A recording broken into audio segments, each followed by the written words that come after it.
Minha irmã roubou meu marido, e eu ainda tenho que lidar com ela por causa do meu filho. Sou Emily, tenho 34 anos, e até alguns meses atrás achava que minha vida era no mínimo boa. Sou, ou era, casada com Gabriel, 36 anos, e temos um filho maravilhoso de 4 anos chamado Enzo. Nosso casamento nunca foi perfeito, mas eu acreditava que era sólido. Sabe, aquele tipo de relação onde, apesar das dificuldades, você confia na outra pessoa? Pelo menos era isso que eu pensava. Até que tudo desmoronou. A traição de Gabriel foi dolorosa. Mas o que me destruiu completamente foi descobrir que a traição envolvia minha própria irmã, Camila, de 27 anos. Camila sempre foi o centro das atenções na nossa família. Desde pequena, ela era vista como a estrela brilhante. Linda, extrovertida, cheia de charme. Já eu era o oposto, a responsável, a que cuidava de tudo. Não me importava porque sempre amei minha irmã. Apesar das diferenças, éramos próximas. E eu me orgulhava disso. Há cerca de 1 ano, Camila terminou um relacionamento conturbado. Ela parecia arrasada, e eu, como irmã mais velha, fiz de tudo para ajudá-la. Convidava-a para passar mais tempo em casa, a apoiava emocionalmente e tentava animá-la. Gabriel também parecia preocupado com ela, o que achei normal. Ele sabia o quanto eu valorizava a família. Mas, com o passar do tempo, comecei a perceber coisas que não pareciam tão normais assim. Camila começou a frequentar nossa casa com mais frequência do que o habitual. Não era só uma visita aqui e ali, era quase todos os dias. Às vezes, ela aparecia sem avisar, dizendo que estava entediada em casa e que precisava da companhia do Enzo para se animar.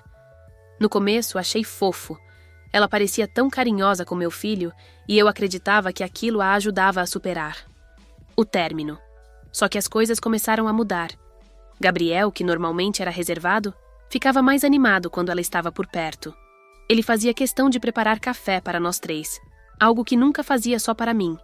Camila, por outro lado, fazia elogios constantes ao Gabriel, coisas como: "Nossa, Emily, você teve sorte de encontrar um homem tão incrível." No início, isso não me incomodava. Na verdade, eu achava que era um gesto inocente. Mas com o tempo, os elogios começaram a soar diferentes. Ela não estava apenas admirando meu marido. Havia um tom de adoração na maneira como ela falava dele.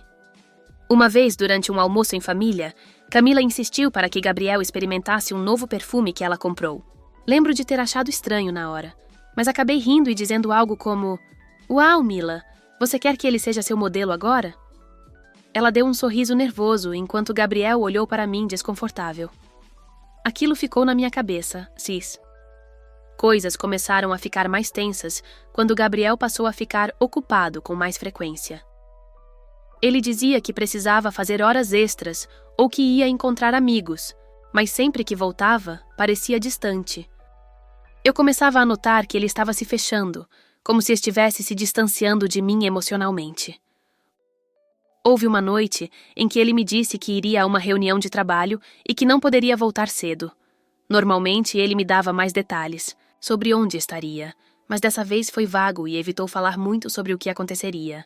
Ele saiu apressado, e minutos depois, recebi uma mensagem de texto dele dizendo que a reunião tinha sido mais longa do que o esperado.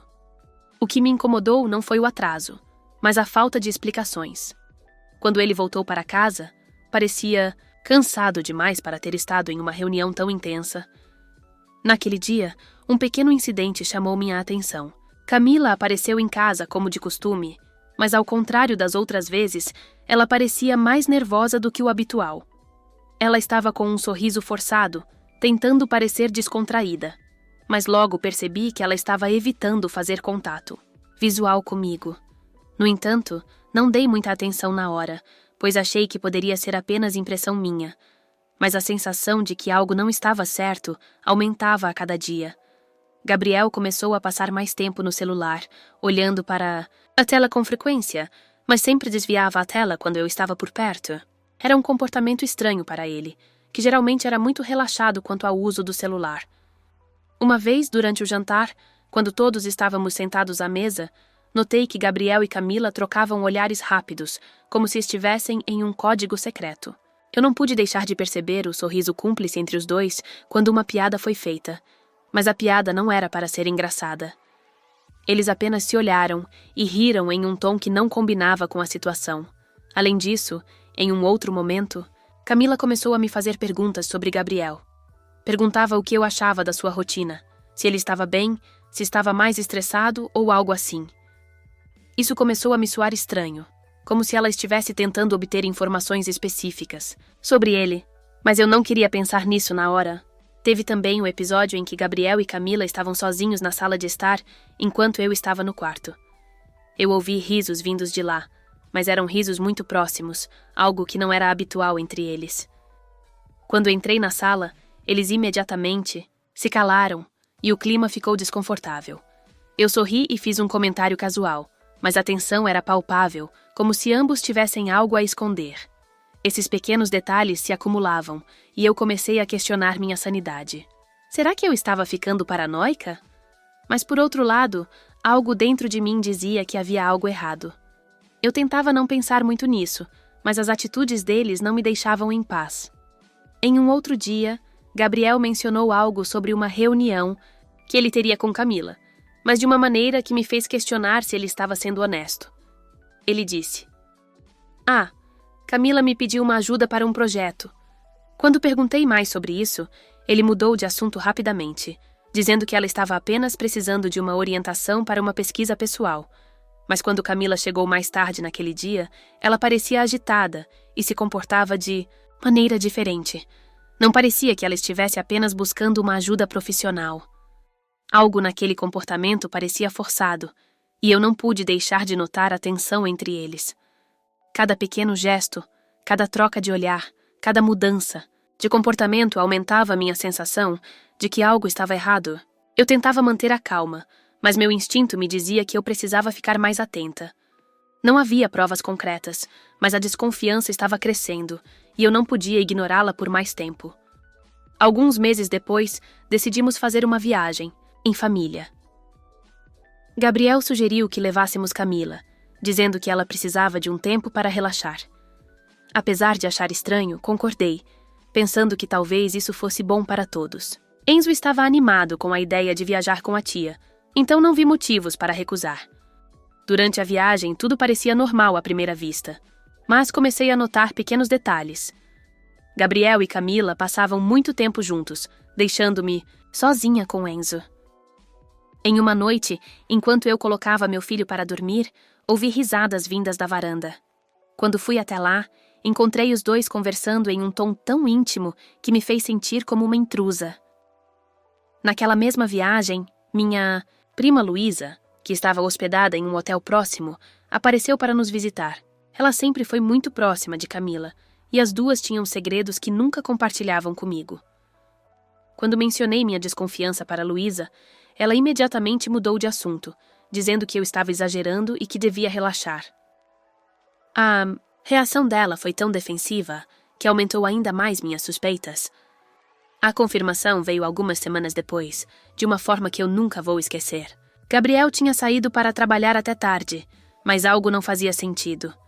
Ele esqueceu o relógio em casa, e eu sabia que ele nunca saía sem ele. Decidi ligar para o escritório para conferir se ele estava lá, mas ninguém atendeu. Naquele momento, eu sabia que tinha algo muito errado.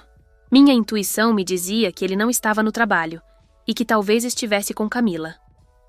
Mais tarde naquela noite, ele voltou para casa com um sorriso nervoso no rosto. Quando perguntei como foi o trabalho, ele desviou o olhar e respondeu: "Cansativo." Eu não pressionei, mas decidi que precisava saber a verdade.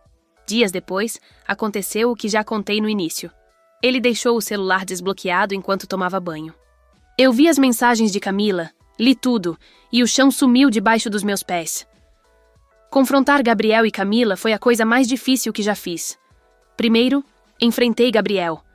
Ele tentou negar no início, mas as mensagens eram uma prova irrefutável. Quando chamei Camila para vir até minha casa, ela apareceu chorando, pedindo perdão e dizendo que não queria me magoar. Eu os mandei embora. Desde então, minha vida virou um caos. Gabriel e Camila estão juntos, e ele insiste que quer ser um bom pai para o Enzo. Minha família está dividida, Meus pais me apoiam, mas alguns parentes acham que devo superar isso pelo bem da família. Camila teve a audácia de me mandar mensagens, dizendo que espera que eu a perdoe e que somos irmãs afinal. O que ela não entende é que ela destruiu qualquer chance de reconciliação. Como posso perdoá-la se ela me traiu dessa maneira tão cruel? Não consigo entender como ela foi capaz de fazer isso. Eu me sinto tão traída por ela, tanto quanto me sinto por Gabriel. O pior de tudo é que, devido ao meu filho, tenho que continuar lidando com Camila. Ela insiste em manter uma relação com Enzo, e apesar de tudo, ele adora a tia. Isso me parte o coração, porque não quero que ele tenha uma ideia distorcida do que é certo e errado. Mas ao mesmo tempo, eu sei que ele precisa de amor e apoio, e Camila é uma figura importante na vida dele. Agora estou tentando encontrar um equilíbrio. Por um lado, quero cortar todos os laços com ela, mas por outro, sei que para o bem de Enzo, preciso manter um mínimo de cordialidade. Eu ainda não sei se algum dia conseguirei perdoá-la. Talvez o tempo me ajude, mas no momento, não consigo ver uma forma de seguir em frente sem esquecer o que ela fez. Estou em um lugar onde tudo está muito confuso e doloroso. Não sei o que esperar do futuro, mas sei que preciso seguir em frente e ser forte por mim e pelo meu filho.